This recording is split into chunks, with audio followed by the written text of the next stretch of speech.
What's going on, guys? Seancutshair back with another Topic Tuesday. I'm in Orlando right now. We just finished up Orlando premiere. Long day, just cleaned up, literally just packed up, dropped off at the Airbnb. But I had to get you guys a Topic Tuesday video, and I want to follow up on last week's video. Last week, if you didn't see it, click the card up above. We talked about how to raise your prices and make more money as a barber, or at least operate. In my example, I went from 16 heads a day at 20 to 8 heads a day at 40. So it allows you to operate how you want to. So piggybacking off of that, guys, I want to teach you my tips for saving money as a barber. We all know we make cash. A lot of people have a hard time doing anything with that money. They just like to blow it and spend it. Next thing you know, all of it's gone. And really at the end of the day, there's nothing left. Or let's say at the end of the month, there's really nothing left and you're just rolling on, basically living paycheck to paycheck.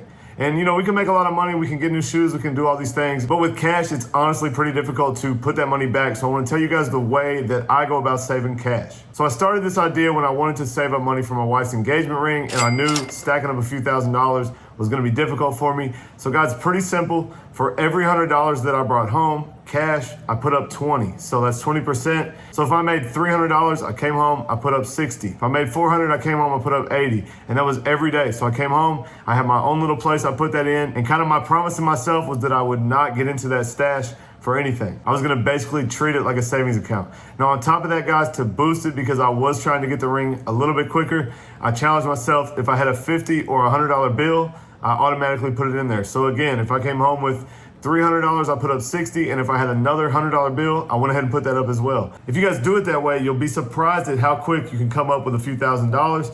And then what I did on top of that, guys, because it was still sitting in my house, I could still go get it and I could go use it for something, you know, oh, I really need this new MacBook. I'll go pull out $1,500 and just go buy it. And so to keep myself from doing that, once I got up to 1,000, my goal was to save another 1,000. And every time I got that additional 1,000, I would put it in my savings account.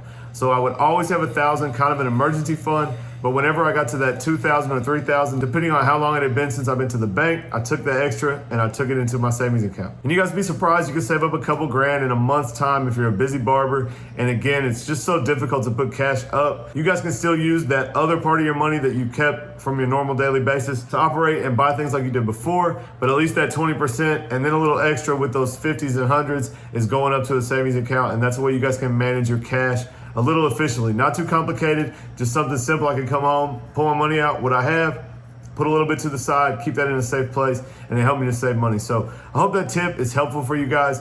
Leave me a comment down below and let me know if that's something you guys struggle with, making a lot of cash, it just seems to go, or if you guys have any tips on saving cash as well. If you guys like the video, smash the thumbs up down below. Make sure you guys subscribe. I got a dope tutorial dropping tomorrow. I'm heading to the beach, but I'm still get that content out. As always, guys, I appreciate you watching, and I'll catch you next time.